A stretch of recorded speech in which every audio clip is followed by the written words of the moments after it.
welcome to this breakdown video for my Korra stop motion animation project that I created recently. This is going to be sort of a short breakdown, just sort of outlining the different techniques and different sort of tricks that I use in order to create this animation that I am been playing up here on the screen currently.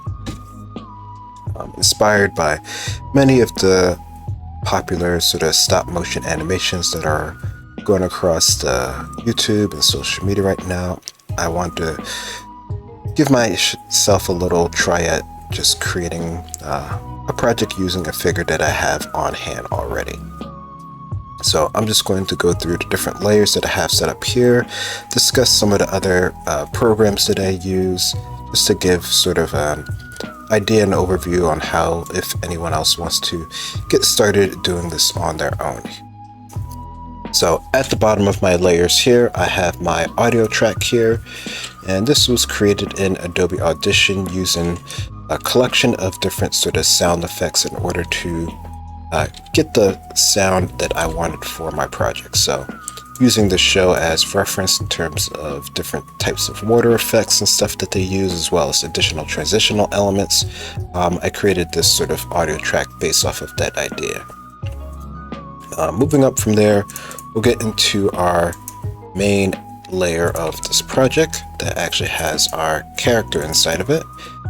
And if we go down here to the bottom here and I solo this, you'll see that this is what I started with. So using a program for creating stop motion animation on my mobile phone. The program that I used specifically was called Stop Motion Studio, which was a free program, although they do have a paid version for additional features. I was able to take these sequence of images here. Something to keep in mind is that on the outside here, I did do a bit of retiming inside of After Effects using the time remap in order to tweak my animation. So even though my original animation in here wasn't perfect, I was able to control the speed of it a little bit better after I was able to take the pictures. But you can see here that in the back here, I have a rigging set up here, and this is sort of a relatively inexpensive one for about 60 bucks or so from Amazon that I was able to purchase. You can see here that I'm attaching it to a skateboard or longboard truck here for some additional weight here, because the one I got didn't quite fit the weight for the character that I had here, so I had to modify it a little bit. So something to keep in mind if you're planning to do this yourself. But the animation here, you can see it plays out as you would expect it to be. But I did have to remove that rigging in the scene here. So on a couple different layers here, you can see that I have some different masked out parts of my character. So if I solo this, you can see that this is the part that I sort of rotoscoped out, sort of the more manual way here. Although I did use the roto brush for some additional parts later on as well. So this isn't particularly the best method or easiest method. This is just the method that I chose to start off with here, because it's what I'm comfortable with. So any method you want to go for could work depending on your situation here. But you can see that those are the parts that I have masked over, and that allowed me to insert my clean plate so that I could take out different parts of the rigging in the background here. So this process here is relatively straightforward if you're comfortable using mask and roto bezier inside of After Effects. Moving out here, I also have some additional sort of patch and fill areas on the character itself. These here are created specifically to mask different parts of the character's eyes, so that at any time, if I need to, I can actually add blink effects on my character here. So if we look here, we'll see that my character is currently blinking here, and that's because I have a patch layer here where I actually have filled in the areas of the eyes. So On this layer, I turn off and on the opacity in order to create a clean plate for the eyes. And then using some additional manipulation inside of Photoshop, I'm actually able to create the different eye blinks that I actually want here. And the eye blinks here, I created these basically just from manipulating my character's sort of facial features or eyelashes here in order to warp them to create my own sort of eye blink here. There's a number of different ways you could go about this, but that was just the quick and dirty method that I chose in this case here. I'm sure if you wanted to, you could create different expressions for the eyes. You could do this for the mouth as well if you wanted to create different sort of mouth shapes, if you wanted your character to actually speak.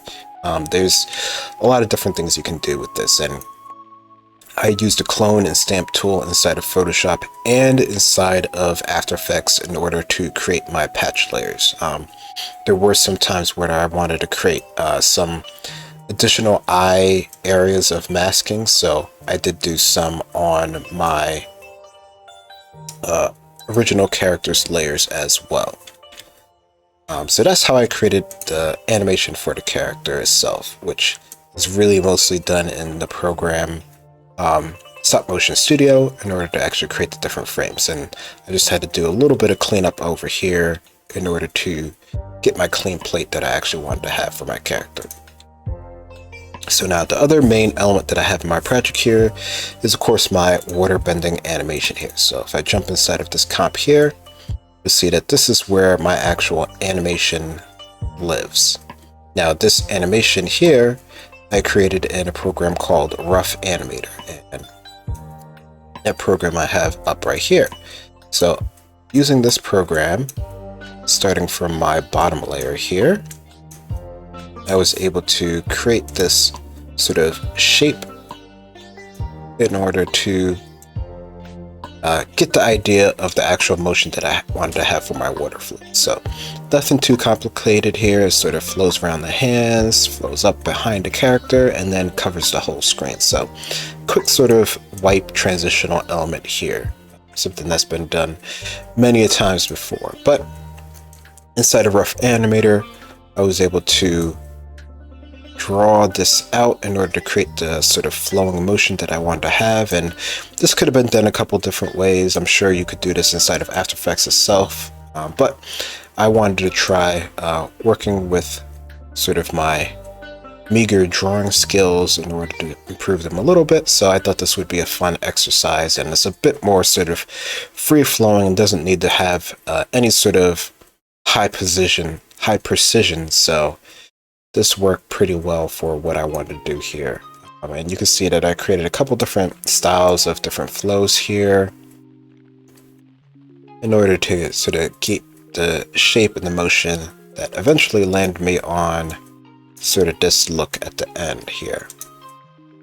So that was sort of the end result that I came up with mine. And there's other things in this project, such as a couple other different sort of tests that I was doing in terms of shapes and flows. But I ended up on this one in the end. And the good thing about this program is that inside of After Effects, there's a script that actually imports it inside of here. And you can see that all the layers that I just had in the other program are also here just as well.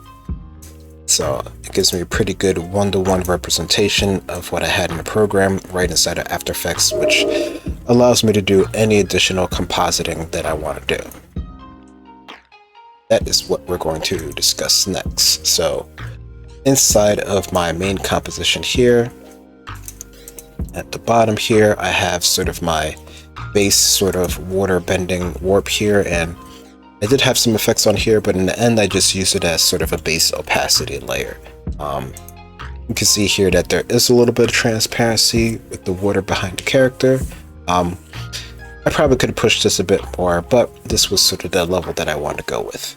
But the key thing to see here is that above it I have this adjustment layer, and this adds a little bit of sheen to my water effect here using a CC plastic and a turbulent displace. So this just sort of warps it just a little bit more, just to add a little bit more visual interest to it. And you know, depending on your preference, you could definitely push this a lot farther. But that was sort of the level that I went for my project here.